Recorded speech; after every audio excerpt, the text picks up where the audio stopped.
آج جو کلمہ آپ کے سامنے بیان کرنے والا ہوں یہ دوسرا کلمہ ہے اور اس کا ٹائٹل ہے نجات کا کلمہ۔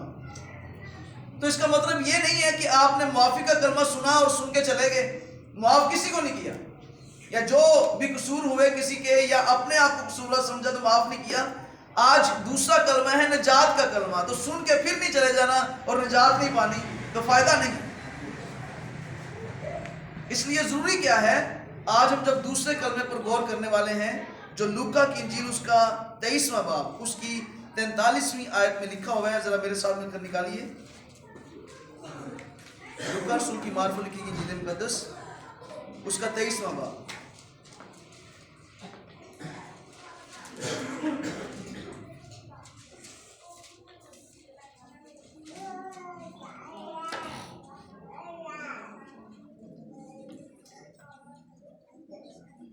Praise the Lord. Hallelujah.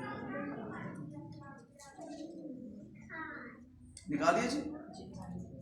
میں 39ویں آیت سے پڑھنا شروع کروں گا۔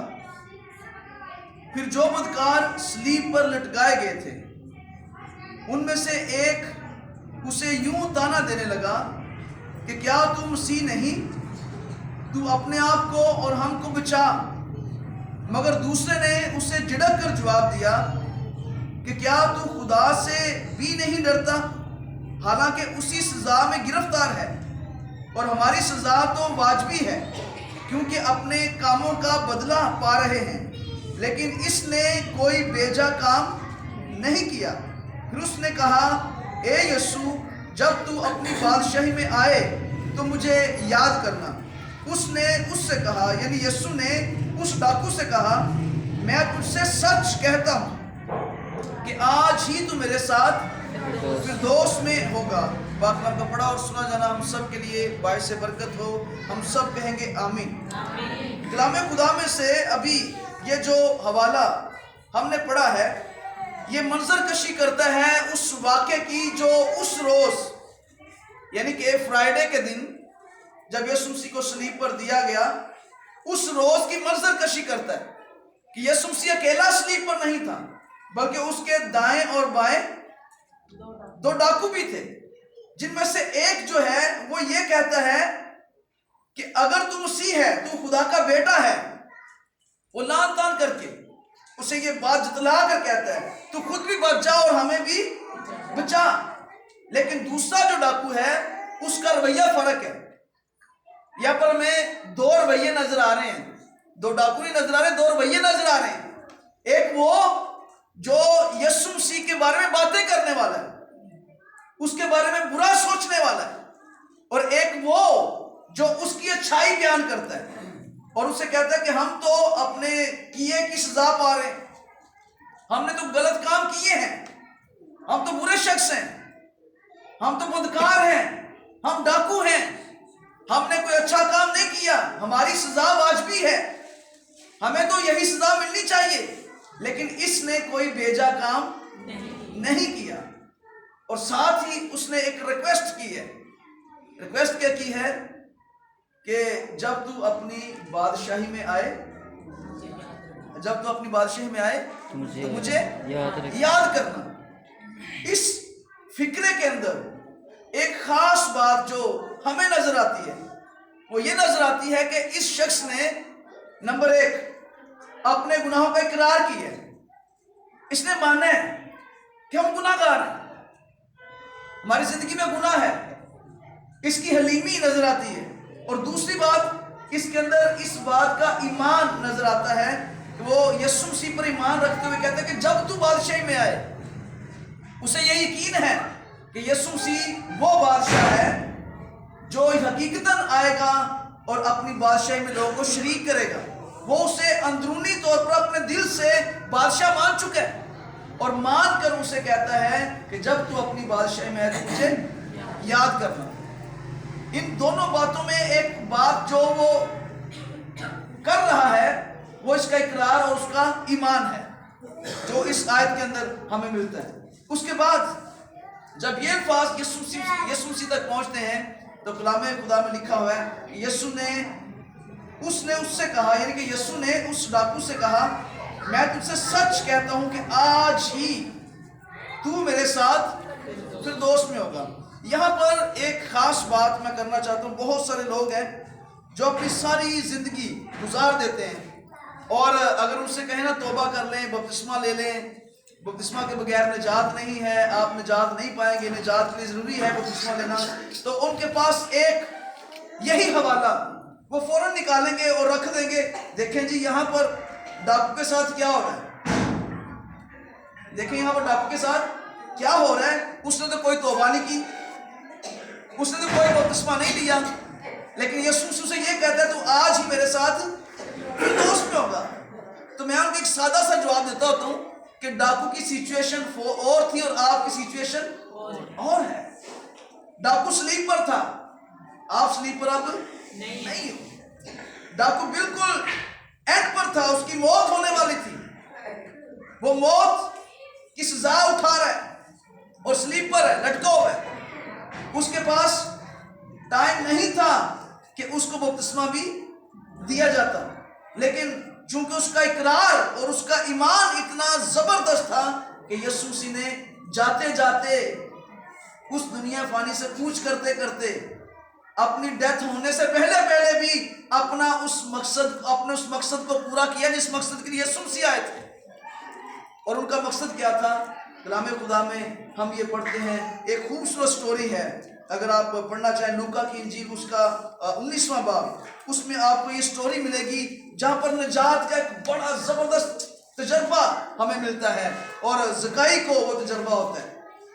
کلام خدا میں ہم اس سٹوری میں دیکھتے ہیں کہ زکائی ایک ایسا شخص تھا جو گناہ گار تھا، اور اس وقت کے لوگ محصول لینے والوں کو ایسے سمجھتے تھے جیسے بہت زیادہ یہ زناکار ٹائپ ہے، یہ قاتل ہے، کوئی ڈاکو ہے، اس لیے کہ محصول لینے والے ہوتے اسرائیلی تھے، لیکن اپنے ہی وہ بہن بھائیوں سے محصول لے رہے ہوتے تھے، ان سے ٹیکس لے رہے ہوتے تھے، اس لیے بنی اسرائیل قوم کے لوگ ان کو بہت برا اور گناہ گار سمجھتے تھے کہ یہ ہمارے ساتھ ایسا کرتے ہیں، ہمارے بھائی ہو کر ہمارے ساتھ ایسا کرتے ہیں۔ تو زکائی اس کے دل میں ایک شوق تھا، اس نے یسوع مسیح کو دیکھا نہیں تھا، معجزات سنے تھے۔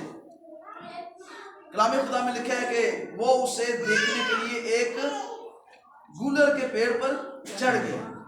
جب یسوع مسیح اس کے پاس آئے اور آ کر اسے کہا، اے زکائی نیچے اترا، مجھے آج تیرے گھر میں جانا ضرور ہے۔ اس کے گھر میں چلے گئے۔ اب جب وہاں پر پہنچے تو راستے میں لوگ یہ کہہ رہے تھے کہ یہ تو گناہ گاروں کے ساتھ کھاتا پیتا ہے، یہ ان کا دوست ہے، ان کے ساتھ رہتا ہے۔ اور جب اس کے گھر میں بیٹھے تھے کھانا کھانے کے لیے، تو وہاں پر زکائی نے ایک بہت کمال کی بات کی۔ کلام خدا میں اگر آپ پڑھنا چاہیں تو آپ نکالیں ذرا 19واں باب، اس کی پہلی آیت سے لے کر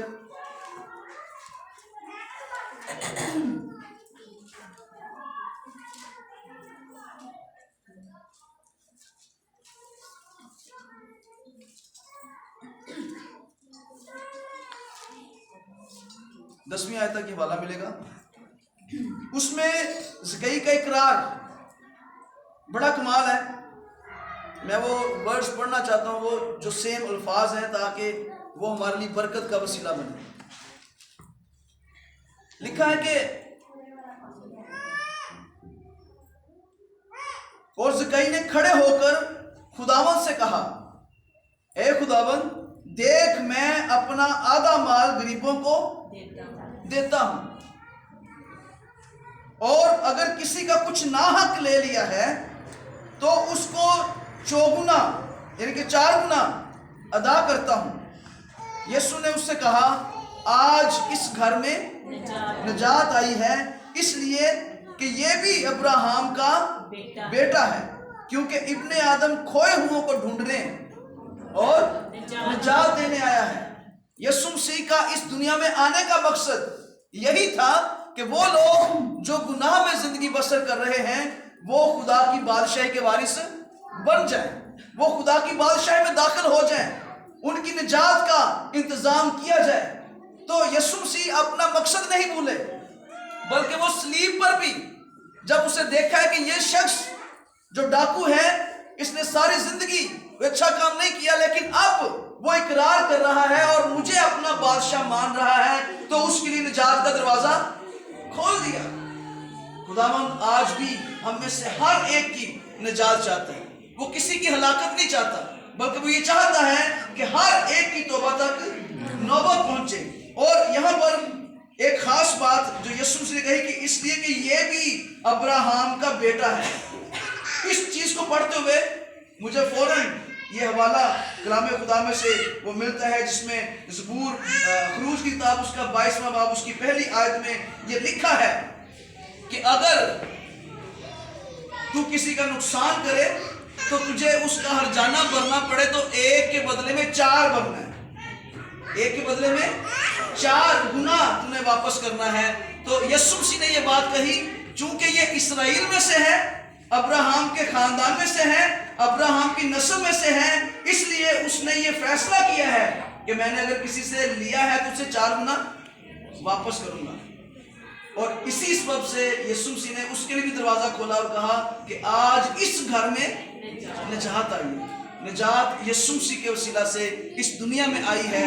اور اگر آج ہم اس جگہ پر ہیں، اس کلمے کو سننے کے بعد بھی ہم نجات کو ایکسیپٹ نہیں کرتے، نجات کو ریجیکٹ کر دیتے ہیں اور ہمیشہ کی زندگی کے لیے اپنے آپ کو تیار نہیں کرتے، تو ہماری زندگی پر افسوس ہے، بہت بڑا افسوس کہ وہ جو صلیب پر لٹکا ہوا ہے میری خاطر اور آپ کی خاطر، جس نے میرے اور آپ کے گناہوں کو صلیب پر لیا ہے، اپنی باڈی پر لیا، اپنے جسم پر لے کر وہ صلیب پر چڑھ گیا تاکہ وہ ہمیں ہمیشہ کی زندگی دے سکے۔ سزا ہماری تھی لیکن اٹھائی اس نے، قصور ہمارے تھے لیکن اٹھائے اس نے، انسانیت کی خاطر اس نے اپنے آپ کو خداوند کے حوالے کر دیا، اس لیے تاکہ وہ صلیب پر دیا جائے اور وہ مارا جائے اور اس کی موت ہو اور وہ مردوں میں سے جی اٹھنے کے باعث ہم سب کو آسمان کی بادشاہی کا وارث ٹھہرا دے۔ لیکن کیا ہم اس بات کے لیے اپنے آپ کو پیش کرتے ہیں یا نہیں؟ دوسری بات جو اس ٹاپک سے آگے تھوڑا سا ہم آگے جائیں گے، اور وہ فردوس کے بارے میں چند باتیں میں آپ سے کرنا چاہوں گا۔ یسوع مسیح نے اس سے یہ کہا کہ تو آج ہی میرے ساتھ فردوس میں ہوگا، آج ہی۔ کچھ لوگ اس بات پر سوال اٹھاتے ہیں اور وہ کہتے ہیں کہ یسوع مسیح تو اس رات آسمان پر نہیں گیا تھا، یسوع مسیح کی تو ڈیتھ ہوئی تھی، اس دن تو یسوع مسیح کی ڈیتھ ہوئی ہے، لیکن یسوع مسیح ڈاکو کو یہ کہتا ہے تو آج ہی میرے ساتھ فردوس میں ہوگا۔ تو اس میں آپ کا کیا خیال ہو سکتا ہے؟ آپ کیا کہہ سکتے ہیں؟ میں جب پڑھ رہا تھا فردوس کے بارے میں، فردوس جو ہے بیسیکلی یہ قدیم فارسی زبان کا لفظ ہے جس کے معنی ہے وہ باغ جس کے گرد دیوار ہو، وہ باغ جس کے گرد دیوار ہو، یعنی کہ فردوس باغ کو کہا جاتا ہے فارسی زبان میں۔ اب اگر ہم بائبل مقدس میں اس کا ترجمہ پڑھیں تو جو ہمارے پاس گریک ورڈ ہے اس کے لیے لفظ استعمال کیا گیا ہے پیراڈائسیو، اور جو لیٹن ورڈ ہے وہ ہے پیراڈیسو۔ جو اردو میں لفظ ہے وہ اس کے لیے استعمال کیا گیا ہے جنت، فارسی میں فردوس، اردو میں جنت۔ اور بائبل مقدس کے مطابق یہ فردوس کیا ہے؟ جب اس کے مطالب دیکھتے ہیں تو ایک خاص جگہ پر حزقیل کی کتاب میں، مکاشفہ کی کتاب میں، یسایہ کی کتاب میں اور حزقیل کی کتاب میں اسے بیان کیا گیا ہے کہ یہ باغ خدا، وہ باغ جو خدا کا باغ ہے، اسے فردوس کہا گیا ہے۔ لیکن ایک روایت میں آپ کے سامنے بیان کرنا چاہوں گا، اور وہ روایت یہ ہے کہ پرانے وقتوں میں جب بادشاہ کسی سے بہت خوش ہوتا تھا نا، ملک کا بادشاہ، تو اسے دعوت دیتا تھا اور اسے کہتا تھا کہ تو آج شام کو میرے گھر میں آنا، تیری آج میرے ساتھ دعوت ہے۔ اور وہ اسے اپنے گھر کا جو محل کا سب سے خوبصورت ترین حصہ، اس کا باغ ہوتا تھا جس میں وہ بیٹھا کرتا تھا اور وہاں پر سوچ بچار کرتا تھا، وہ وہاں پر اس گیسٹ کو بلاتا اور بلا کر اس کی دعوت کرتا، اسے کھاتا، اس کے ساتھ رفاقت کرتا، اسے کھلاتا پلاتا۔ آج یسوع مسیح بھی اس ڈاکو سے خوش ہے اور اسے یہ کہتا ہے کہ تم آج میرے ساتھ فردوس میں ہوگا، اس جگہ پر ہوگا جہاں پر میں ہوں گا۔ اور اگر یسوع مسیح سے دعوت دے رہا تو یسوع مسیح جہاں پر بھی جائے گا وہ یسوع مسیح کے ساتھ جائے گا، یا اس کی روح یسوع مسیح کے ساتھ جائے گی۔ اٹ مین کہ وہ کہاں پر ہے؟ وہ اسی کے لیے فردوس ہے، کیونکہ فردوس یسوع مسیح کے بغیر کچھ بھی نہیں ہے۔ جہاں پر یسوع مسیح ہے وہاں پر فردوس ہے۔ اس لیے یسوع مسیح نے اسے کہا تم آج ہی میرے ساتھ فردوس میں ہوگا۔ اور وہ فردوس نہ صرف اس ڈاکو کے لیے ہے بلکہ ہم سب کے لیے بھی ہے جو کلام خدا کو پڑھنے والے ہیں، اس پر عمل کرنے والے ہیں۔ فردوس کے بارے میں ہم یہ دیکھتے ہیں کہ لوسیفر جو حزقیل 28 باب اس کی 13ویں آیت میں ہمیں ذکر ملے گا کہ یہ اس باغ خدا میں رہتا تھا، جو خدا کا باغ تھا جس میں خوبصورتی تھی بہت زیادہ۔ اور یہ فرشتہ جو لوسیفر کہلاتا تھا، سب سے پہلے وہ فرشتہ جو خدا کے ساتھ چلنے والا، خدا کے تخت کو اٹھانے والا، خدا کے ساتھ ساتھ رہنے والا ممسوک روبی، جو نافرمانی کرنے کے سبب سے خدا سے دور ہوا، اپنا جاہ و جلال کھو بیٹھا، اپنا مسا کھو بیٹھا، اور خدا نے اسے گندگی کے ڈھیر کی طرح آسمان سے نیچے گرا دیا۔ یہ ممسوک روبی نافرمانی کے سبب سے اور اپنے تکبر اور اپنے غرور کے سبب سے آسمان سے گرایا گیا۔ آج کلام خدا مکاشفہ کتاب اور اس کا 2 باب اس کی 7ویں آیت، وہاں پر جو چرچ ہے اس کے ساتھ ایک خوبصورت کلام ہے جس میں بیان کیا جاتا ہے کہ فردوس کن لوگوں کے لیے ہوگی۔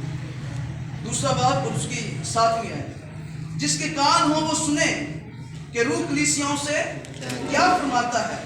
جو غالب آئے میں اسے اس زندگی کے درخت میں سے جو خدا کے فردوس میں ہے پھل کھانے کو دوں گا۔ یہ مقدسین کا اجر جو یہاں پر ہم پڑھ رہے ہیں کہ مقدسین کا یہ اجر ہے کہ اگر ہم اس دنیا پر غالب آتے ہیں، گناہ پر غالب آتے ہیں اور ابلیس کے خلاف ہم جنگ میں غالب آتے ہیں، ہم جنگ جیت جاتے ہیں اور نجات پاتے ہیں، آسمان کی بادشاہ میں داخل ہوتے ہیں، تو پھر ہمارا اجر یہ ہوگا کہ وہ لوگ جو غالب آئے ہیں وہ اس درخت میں سے کھائیں گے جو خدا کے فردوس میں ہے، یعنی کہ زندگی کا درخت جو کہ یسوع مسیح ہے۔ اس کے کلام سے ہم سیر و اسودہ ہوں گے، ہم برکت پائیں گے اور اس کے نام کو جلال دیں گے۔ آئیے آج اس نجات کے کلمے کے سننے کے بعد ہم اپنے آپ کو خداوند کے سامنے پیش کریں، ہم اپنے آپ کو اس کے سامنے خالی کریں، ہم اپنے آپ کو اس کے سامنے لے کر آئیں اور خداوند سے یہ کہیں کہ خداوند میں آج تیری حضوری میں آتا ہوں، اور تیرے بیٹے یسوع مسیح نے جو صلیب پر میری خاطر اور اس جہان کی خاطر لٹکایا گیا، میں آج اپنے آپ کو خداوند تیرے سامنے پیش کرتا ہوں، تیرے سامنے خداوند پیش کرتی ہوں، اور خداوند چاہتی ہوں کہ تو اپنے کلام کے وسیلہ سے مجھے برکت دے اور میں ہمیشہ کی زندگی پا سکوں۔ آئیے اپنے سروں کو جھکائیں گے، آپ آنکھیں بند کریں گے اور ہم دعا کریں گے۔ جو لوگ آج